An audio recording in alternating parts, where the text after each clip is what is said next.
J'ai lu le livre de Mounir, fondateur de Finari, et franchement, c'est carré, c'est bien écrit, c'est bien construit. Mais il y a un énorme souci, c'est que si tu suis les étapes données dans ce livre, tu n'atteindras jamais l'indépendance financière, malgré que ce soit ce qui soit promis sur la couverture. Et en plus, je ne pense même pas qu'on puisse te considérer comme un bon investisseur, parce que ce livre, pour moi, c'est la synthèse parfaite de tout ce qui cloche dans le YouTube Finance d'aujourd'hui, entre vérité partielle, des calculs qui font rêver, mais surtout des intentions bien cachées. Je t'explique tout ça dans un instant, mais tout d'abord, remettons ce livre dans son contexte. Si t'as pas encore vu passer ce livre sur les réseaux, c'est le premier livre de Mounir Lagoun, qui est notamment connu pour avoir fondé Finari, une plateforme qui te permet de suivre tes investissements et d'optimiser ton patrimoine. Tu verras, ce rôle de fondateur, il a une influence directe sur le contenu du livre, on en parle juste après. Et du côté de Mounir, c'est un diplômé d'une grande école de commerce qui, avant de monter Finari, a participé dans plusieurs boîtes tech, dont une où il a été jusqu'à l'introduction en bourse, ce qui lui a permis de toucher un gros chèque. Ça sera aussi un point important qu'on détaillera plus tard. Au fil des années, Mounir a accumulé énormément d'abonnés sur les réseaux, et cette notoriété lui a poussé à écrire le livre Investir pour être libre, afin de résumer tout ce qu'il faut savoir pour investir et devenir libre financièrement. Dans la première partie de cette vidéo, on va se concentrer exclusivement sur le livre, donc voyons ce qu'il propose. Comme écrit sur la couverture, Mounir nous propose un plan en 9 étapes pour atteindre l'indépendance financière, et sur le papier, il y a tout pour que ça fonctionne. Il commence par casser les idées reçues, la bourse ce n'est pas un casino, et non, la finance ce n'est pas réservé aux experts. Et une fois que tous ces mythes sont cassés, on attaque par la base. Mounir nous fait revoir notre budget, réduire nos dépenses, le but, créer un matelas de sécurité pour pouvoir être à l'abri des aléas de la vie. Donc jusqu'ici, tout est très classique. Puis on rentre dans le vif du sujet en passant à la partie investissement. On commence d'abord avec la bourse, où là on va avoir un focus très simple mais précis sur les frais, les actions, les ETF, les obligations, tout ce qu'il faut savoir là-dessus, et ensuite où les placer, donc les enveloppes fiscales, PEA, compte titre, assurance vie, et même le plan épargne entreprise, donc très intéressant. Une fois que ça c'est fait, Mounir passe sur la partie immobilier, et là on sent que c'est ce qui kiffe vraiment, hein. Il me parle comme si j'achetais des appartements tous les 3 mois, mais au-delà de ça tout est très clair, hein. L'effet du levier bancaire, est-ce qu'il faut louer meublé ou non meublé, le calcul de la rentabilité, bref, tout y passe. Et enfin Mounir nous fera un passage sur tout ce qui reste à savoir sur l'investissement, que ce soit les cryptos, la private equity, les objets de collection, la fiscalité, et on parle même d'investir sur sa santé, donc il essaie vraiment de balayer tout ce qui est à balayer. Aucune partie n'est survolée trop rapidement. Mounir, il a réussi à être précis sans pour autant rentrer dans des théories trop longues et trop complexes. Non, franchement, c'est super bien vulgarisé, c'est super bien ficelé. Sauf qu'à la fin de la lecture, je me suis rendu compte qu'un des éléments clés était totalement passé sous silence. En effet, est-ce que Mounir a parlé de l'étape la plus importante dans la construction de son patrimoine? Non. Et si tu sais pas à quoi je me réfère, on voit ça juste après. Et ceci étant dit, est-ce que Mounir a lui-même appliqué la méthode qu'il est en train de nous raconter ici? Moi, j'ai envie de dire que non. Et ça, il faut qu'on en parle. Dès les premières pages de son livre, on sent que Mounir est là pour prêcher la paroisse de l'investissement, et pour ça, il utilise les mêmes techniques qu'utilisent tous les gourous en permanence. On commence par le graphique d'intérêt composé, donc on investit une somme ridicule et à la fin, on a une somme énorme sur notre compte, c'est démentiel.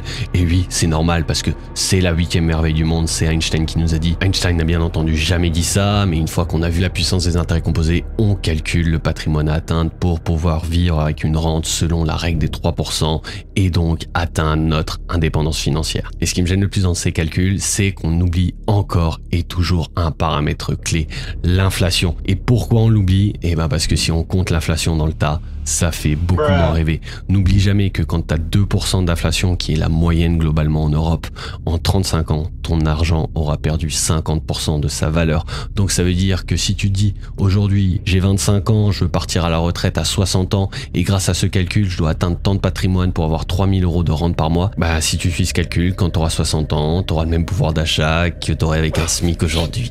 Et oui, ça fait moins rêver. Mais tu peux me dire qu'on utilise juste ce calcul pour montrer le potentiel de croissance, et dans ce cas je te dirais, je trouve pas ça objectif d'utiliser l'inflation comme argument contre les livrets. Pas plus tard que 4 pages après, on va dire que les livrets c'est nul, ça ne bat jamais l'inflation, on va forcément perdre de l'argent à 100%. C'est clair, tu vas pas devenir riche avec un livret, mais n'oublie pas que les livrets battent fréquemment l'inflation, et c'est par exemple le cas en ce moment. Bref, dès l'introduction, Mounir n'est pas 100% honnête avec nous, hein. Il sélectionne les arguments qui l'arrangent quand ça l'arrange, et on verra pourquoi il le fait juste après. Mais le point où Mounir nous mène en bateau, c'est lorsqu'il nous parle d'épargner pour investir. L'équation est simple, chaque mois on a des revenus et on a des dépenses, la différence différence et ce qui nous reste à la fin du mois, c'est notre épargne. Et cette épargne, on peut l'investir. On a une bête soustraction à 2 paramètres. Et ce que Mounir nous dit, c'est que du côté des dépenses, on peut les moduler en changeant notre train de vie. On va d'ailleurs voir ça en détail dans le chapitre du livre qui suit. On va voir d'ailleurs comment faire un budget, comment faire des économies, les coûts à couper absolument. Mais du côté revenu, on va pas pouvoir particulièrement y toucher parce que c'est un paramètre extérieur sur lequel on n'a pas vraiment de contrôle. Et fin d'histoire. On est page 34 sur 340 et c'est la dernière fois qu'on parlera de revenus. On est sur un livre qui te propose de te donner les 9 étapes pour atteindre l'indépendance financière et on ne va jamais parler du levier qui est selon moi le plus fort d'ailleurs, tes revenus. Parce que certes, tu peux réduire tes dépenses, mais jusqu'à une certaine limite. Et de plus, ici, on nous parle d'indépendance financière. Et est-ce que vivre comme un moine pendant 30 ans en coupant toutes tes dépenses et tous tes plaisirs pour partir à la retraite un peu plus tôt, c'est synonyme d'indépendance et de liberté? Moi, je pense pas. Alors que de l'autre côté, si tu as réussi à négocier une augmentation, ou peut-être tu as changé de travail pour avoir un meilleur salaire et disons que tu as 150 € de revenus en plus à la fin du mois, et ben devine quoi, t'investiras 150 € en plus chaque mois sans dégrader ton style de vie. Et ce qui me sidère, c'est que la personne qui te dit ça, c'est une personne qui a développé un énorme patrimoine, mais ce qui est sûr, c'est qu'elle ne l'a pas fait via les petites économies. Parce que Mounir, ce qui a fait exploser son patrimoine, c'est qu'il a travaillé chez Trainline où il a eu des BSPCE et quand la boîte est rentrée en bourse, il a touché 500 000 €. Ça t'aide vraiment à lancer la machine, mais encore une fois, c'est noté nulle part dans le livre, alors que pourtant Mounir, c'est quelqu'un qui est assez transparent sur ce point lorsqu'il est en podcast notamment. Du coup, ça m'a amené la question, pourquoi il nous le dit pas? Tu te souviens la première fois qu'un influenceur t'a dit ne fais pas confiance à ton banquier, c'était pour quelle raison? Eh ben c'est parce que le banquier, il met toujours les intérêts de la banque avant les tiens. Et devine quoi, les influenceurs, c'est pareil, ceux qui te disent ce n'est pas toujours dans ton intérêt, c'est surtout dans leur intérêt. Ils ne te veulent pas libre, ils te veulent client. Et même si tu crois qu'ils t'aident gratuitement, la vérité c'est que c'est juste du marketing bien ficelé pour faire grossir leur chiffre d'affaires. Ce livre n'y manque pas, c'est un funnel d'acquisition pour que tu deviennes client chez Finari. Et ça se matérialise comment? Eh bien tout au long du livre, tu vas avoir des conseils type suivre ses dépenses, c'est super important pour pouvoir mieux investir. Et au lieu de te dire ouvre ton application bancaire, référence tout sur un Excel, comprends ce qui se passe et vois ce que tu peux faire, on va dire non mais t'inquiète, suivre ses dépenses c'est facile, il y a un outil sur Finari. Mounir a intérêt à ce que tu sois engagé dans tes investissements sans pour autant que tu sois autonome. Et c'est pour ça que ce livre commence par des postulats faux et puis plonge dedans tout du long. Typiquement, le premier truc que le livre nous demande, c'est de calculer combien on aimerait de rente par mois pour se considérer indépendant financièrement. Et oui, ça c'est important parce que c'est comme ça qu'on va adapter les étapes qui suivent.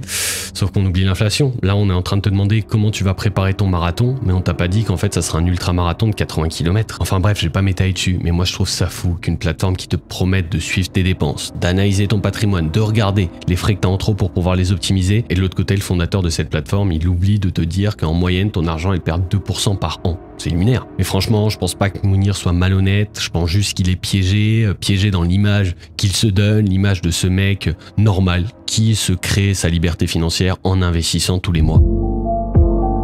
Je vais être honnête, je pense que Mounir a été bridé dans l'écriture de son livre parce que dans ses vidéos, c'est le premier à dire que le salaire est une chose super importante pour atteindre la liberté financière et aussi il va pas te sortir des citations fausses juste pour avoir un argument d'autorité. Parce que tu as un autre phénomène qui s'appelle les intérêts composés. Bon, il y a tout un mythe autour du fait que Albert Einstein les appellerait la 8e merveille du monde. Je pense que c'est un scam. Je pense que c'est pas vrai, mais c'est pas grave parce que c'est une belle histoire. Ouais, c'est puissant et tu t'en rappelles facilement. Mais dans ce livre, ces points sont absents. On sent que Mounir, il doit rester dans un cadre et même dans l'étape finale, investir en soi, il tourne autour du pot. Il va nous parler de sommeil, de santé, prendre des mentors, mais il va jamais dire ce qui est pour moi d'ailleurs ce que lui-même pense.